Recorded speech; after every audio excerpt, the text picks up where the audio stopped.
नमस्कार, आप देख रहे हैं न्यूज स्टूडियो उत्तराखंड और मैं हूं आपके साथ रिया कुमारी। खबरों की शुरुआत करते हैं, लेकिन एक नजर हेडलाइन पर।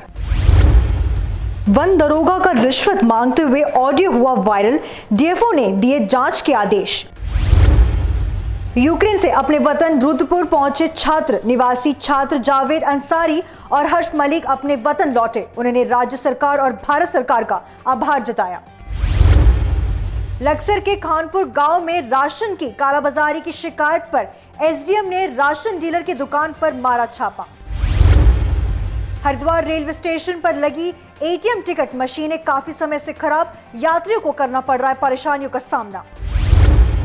खबर विस्तार से। हरिद्वार की बहादुराबाद वन चौकी पर तैनात वन दरोगा नंद किशोर पांडे का ऑडियो सोशल मीडिया पर वायरल हो रहा है।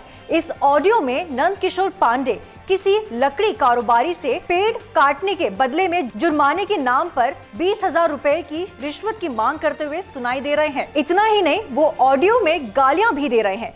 लेकिन आज एक बार फिर इसी वन दरोगा का नया मामला सामने आया है, जिसमें पीड़ित इसरार ने हरिद्वार डीएफओ धर्म सिंह मीना को लिखित शिकायत पत्र देकर वन दरोगा नंद किशोर पांडे पर 10,000 रुपए की रिश्वत मांगने का आरोप लगाया है।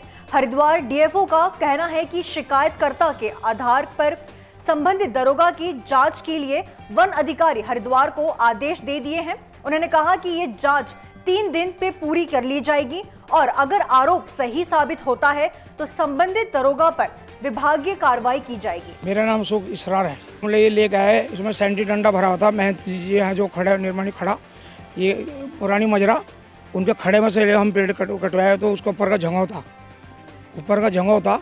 अब जिसमें क्या है, मैंने कहा जी 10,000 रुपया दो तो मैं छोड़ दूंगा, नहीं छोड़ूंगा। किसने कहा? पांडे जी ने। मैं इसको बंद कर दूंगा। हमने इसके लिए आरजू भी करी, भाई ऐसा ना करे, क्यों करे, तो 1,500 जो है ले ले। उन्होंने कहा जी नहीं, मैं तो इसे बंद करूँगा, 10,000 रुपये देने पड़ेंगे आपको। और वार्निश लगा रखा है, दादागिरी दिखा रहा, कहने का मैं ले लूँगा। ऐसा एक प्रकरण संज्ञान में आया है और शिकायतकर्ता ने आके यहाँ पर रिपोर्ट भी दी है। तो उसके क्रम में हमने एक जांच बिठाई है, 3 दिन के अंतर्गत रिपोर्ट मांगी है। जो भी उसमें सत्यता होगी उसके आधार पर नियम अनुसार कार्रवाई होगी। राजधानी देहरादून की नगर पालिका हरबटपुर अंतर्गत फतेहपुर शिव कॉलोनी में इन दिनों इंटरलॉकिंग टाइलों के द्वारा सड़क निर्माण कार्य चल रहा है, जो कि ग्रामीणों का आरोप है कि मानकों को ताक पर रखकर टाइल वाली सड़क बनाई जा रही है। स्थानीय ग्रामीणों ने कहा है कि सड़क निर्माण के दौरान घरों को जाने वाली पाइपलाइन क्षतिग्रस्त हो गई है, तो वहीं पूर्व में बनाई गई नाली भी टूट गई है, जिससे कि पानी का निकासी नहीं हो पा रहा है और जगह जगह सड़क पर पानी आ पहुंचा है, जिससे कि लोगों को परेशानी का सामना करना पड़ रहा है। सर, समस्या ये है, सड़क में ना तो गटका डाला गया, ना कुछ किसी भी तरह का कोई सही तरीके से काम नहीं हो रहा है। सारा तोड़ फोड़ कर दी गई है। जो नालियाँ हमने बनवाई हुई थी वे भी तोड़ फोड़ कर दी गई है। नहीं, पहले तो जो कॉन्ट्रैक्टर ये बनवा रहे हैं वो बोले हम तो कॉन्ट्रैक्टर नहीं है, हमसे कोई और कॉन्ट्रैक्टर है। ठीक है, पहली बात ये लोग पूरा रोड इस तरह से तोड़े कि जो नालियाँ बनवाए थे हम लोगों ने अपने पैसे से, उसका नुकसान हुआ। उसके बाद से ऐसे नालियाँ छोड़ दिए, वो सब उसमें मलबा जाके जाम हो गया है।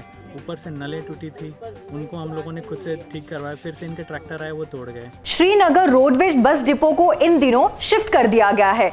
अब रोडवेज की बसों का संचालन श्रीनगर एनआईटी के पास भक्तियाना से किया जा रहा है। रोडवेज के सारे कर्मी यहीं से अपनी सेवाएं जनता को दे रहे हैं। फिलहाल सिर्फ देहरादून सेवा की बस ही ऋषिकेश श्रीनगर अड्डे से संचालित की जा रही है।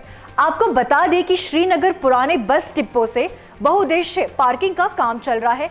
इसकी नींव को खोदने का कार्य शुरू हो गया है। अब रोडवेज डिपो के अकाउंटेंट अशोक काला ने कहा है कि 1 साल तक की इसी जगह से डिपो का संचालन किया जाएगा। अब भक्तियाना से रोडवेज डिपो को संचालन किया जा रहा है। यहीं से यात्रियों को बस पकड़नी होगी।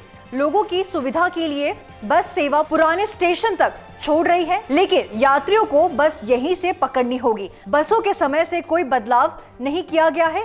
दिल्ली, चंडीगढ़ और ऋषिकेश के लिए बसें यहीं से मिलेंगी। जो रोडवेज बस अड्डा, पुराना बस अड्डा जो जहाँ था, वहाँ पे सरकार की तरफ से एक प्रस्ताव पास हुआ था, जिसमें कि शहर में पार्किंग ना होने के कारण उस जगह में अंडरग्राउंड पार्किंग बनेगी और उसके ऊपर जो है बस अड्डा और ऑफिस बनेगा, वर्कशॉप भी बनेगी हमें यहाँ पे। यूक्रेन व रूस के बीच पिछले दिनों से जारी युद्ध के बीच भारतीय छात्रों का भारत लौटने का सिलसिला अभी भी खत्म नहीं हुआ है, जिससे हालात काफी खराब है। हालात को देखते हुए भारत सरकार ने भारतीय छात्रों को ऑपरेशन गंगा के तहत निकालना शुरू कर दिया है। यूक्रेन से रुद्रपुर के प्रति विहार वार्ड 25 निवासी छात्र जावेद अंसारी और अर्श मलिक अपने वतन लौट आए हैं। छात्र के सकुशल वापस घर लौटने पर परिवार के चेहरे पर मुस्कान लौटी और ईश्वर का शुक्र अदा किया। छात्रों ने बताया कि उन्हें वापस आने से बेहद कठिनाई का सामना करना पड़ा। रात के समय हमें काफी पैदल चलना पड़ा। उन्होंने राज्य सरकार और भारत सरकार का आभार जताया। लास्ट ईयर होने वाला था, मेरा 5th ईयर था, 1 साल बचा था सिर्फ मेरा। तो मेन परेशानी तो यह है कि अभी पता नहीं हालात कैसे हो, आने वाले साल में क्या होता है, खुलेगी पढ़ाई कैसे आगे कंटिन्यू होगी, उसका बहुत ज़्यादा स्ट्रेस है अभी तो, कि हो सकता है हमें ट्रांसफ़र दिलवा दें, कहीं कुछ करें हमारे लिए। और जो परेशानियाँ हुई हैं वो तो हमें बहुत ज़्यादा हुई हैं, क्योंकि हमें यूनिवर्सिटी ने थोड़ा सा हमें लेट बताया ऑनलाइन क्लासेस का। उन्होंने आपका आभारी हूँ न्यूज़ चैनल वालों का, जिन्होंने मेरी हेल्प की है। बाकी जो मेरे सामने और मेरे साथ वालों के सामने जो है कठिनाई आई है बॉर्डर पे, वहाँ से जब हम बॉर्डर पास कर रहे थे टर्नोपिल से निकले हम पोलैंड बॉर्डर की तरफ, तो वहाँ हमें पद यात्रा भी करनी पड़ी। छात्रों को 30-40 किलोमीटर दूर तक चलना पड़ा रात में, वहाँ में इंतज़ार भी करना पड़ा लाइन में, ठंड में -7 -8 में। वहाँ पहुँचे तो हम वहाँ एडवाइजरी थी एक इंडियन एम्बेसी की, आप चले जाएँ और आपको पोलैंड बॉर्डर पर क्रॉस हो जाएगा। लेकिन वहाँ पहुँचे हम तो वहाँ उन्होंने मना कर दिया कि ऐसा कुछ हुआ ही नहीं है।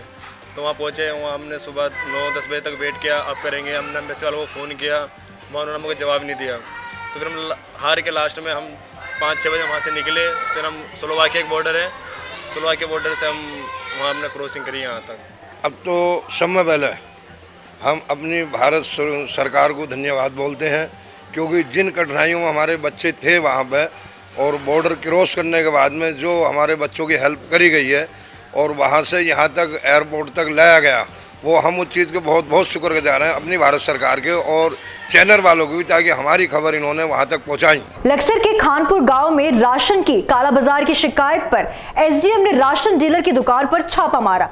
छापे में राशन दुकान के बजाय डीलर के घरों में रखा मिला। डीलर राशन के वितरण और स्टॉक के संबंधित कागज भी नहीं दिखा सका। एसडीएम ने जवाब तलब कर कार्रवाई करने के निर्देश आपूर्ति निरीक्षक को दिए हैं। कानपुर में राशन वितरण को लेकर अनियमितता को लेकर काफ़ी समय से शिकायत प्राप्त हो रही थी, तो आज इसी संबंध में यहाँ पर राशन की दुकान की जांच की गई। तो मौके पर जो राशन की दुकान है उस पर ताला लगा हुआ पाया गया। यहाँ पर जांच करने में पाया कि जो संबंधित राशन डीलर है उनके द्वारा दुकान पर राशन का वितरण न कर अपने घर पर ही यहाँ पर काफ़ी भारी मात्रा में राशन गेहूँ चावल स्टॉक किया गया है। तो उसी संबंध में अब यहाँ पर संबंधित लोगों के बयान दिए जा रहे हैं और उसमें कार्रवाई की जा रही है और इसकी रिपोर्ट बनाकर संबंधित राशन डीलर के विरुद्ध विधिक कार्रवाई की जाएगी। बाजपुर में भाजपा के प्रत्याशी राजेश कुमार ने प्रेस वार्ता कर एक बड़ा बयान दिया है।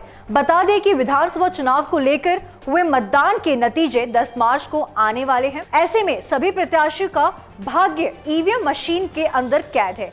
10 मार्च को आने वाले नतीजों को लेकर सभी प्रत्याशी की धड़कन बढ़ी हुई है। तो वहीं बाजपुर विधानसभा सीट से भाजपा के प्रत्याशी राजेश कुमार ने प्रेस वार्ता कर एक बड़ा बयान दिया है कि इस दौरान राजेश कुमार ने कहा कि भाजपुर की जनता ने उन्हें अपार समर्थन दिया है, लेकिन वो 2022 के विधानसभा चुनाव में जीत हासिल नहीं कर पाए, तो आगामी चुनावों में वो चुनाव नहीं लड़ेंगे। उन्होंने कहा कि भारतीय जनता पार्टी उनकी मां है और वो पार्टी के लिए हमेशा कार्य करते रहेंगे और पार्टी संगठन द्वारा जिस भी प्रत्याशी को चुनाव मैदान में उतारा जाएगा उसको चुनाव लड़वाने का काम करेंगे। अगर 1% इस चुनाव में हम सफल नहीं हो पाए तो चुनाव लड़ना ही जो है राजनीतिक व्यक्ति की पहचान नहीं है। देखिए, ये सत्ता जो है सेवा के लिए है, ये सुख भोगने के लिए नहीं है। और निसंदेह ही मैं कहना चाहता हूँ, अगर 2022 के चुनाव में अगर किसी कारणवश मैं सफल नहीं हो पाता हूँ तो मैं पार्टी के लिए समस्या क्यों बनूँ? पार्टी मेरे को ही टिकट क्यों देगी बार बार? मैं आगे आके कहूँगा कि भाई मैं चुनावी परंपरा से बाहर निकलूँगा और पार्टी को मैं अपनी माँ मानता हूँ, संगठन का काम करूँगा, संगठन के लिए काम करूँगा। हम चुनाव नहीं लड़ेंगे, चुनाव लड़ाएंगे, जिसे कहेगी पार्टी उसको लड़ाएंगे। एसटीएफ को एक बड़ी कामयाबी हाथ लगी है। मुखानी थाना क्षेत्र में हुई साइबर ठगी के मामले में एसटीएफ ने 2 अभियुक्तों को गिरफ्तार किया है। पकड़े गए इन अभियुक्त के द्वारा 19 लाख रुपए साइबर ठगी की घटना को अंजाम दिया था, जिसको एसटीएफ ने 3.5 लाख और कई सारे पासपोर्ट, ATM कार्ड के साथ दिल्ली NCR में गिरफ्तार किया है।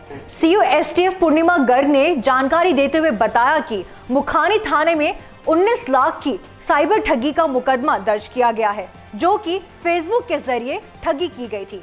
देखिए, ये अक्टूबर एंड से यहाँ पे साइबर क्राइम पुलिस स्टेशन जो हमारा कुमाऊं का है, उसमें एक विवेचना चल रही थी जिसमें वादी के 19 लाख रुपए ठग लिए गए थे फेसबुक के माध्यम से।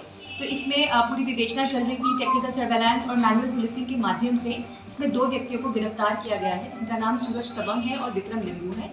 ये दोनों दार्जिलिंग से हैं और ये लोग जो वहाँ पे इसमें जो हमारे विदेशी लोग हैं जैसे नाइजीरियंस हैं, उनकी भी भूमिका सामने आ रही है इन्वॉल्व होने की।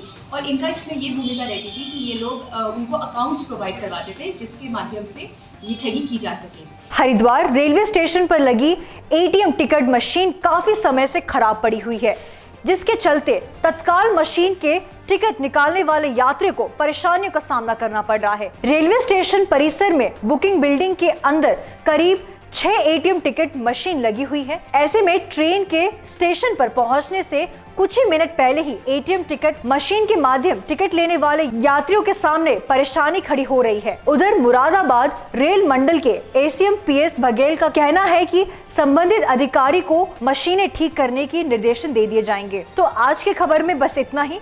देखते रहिए न्यूज स्टूडियो उत्तराखंड। धन्यवाद।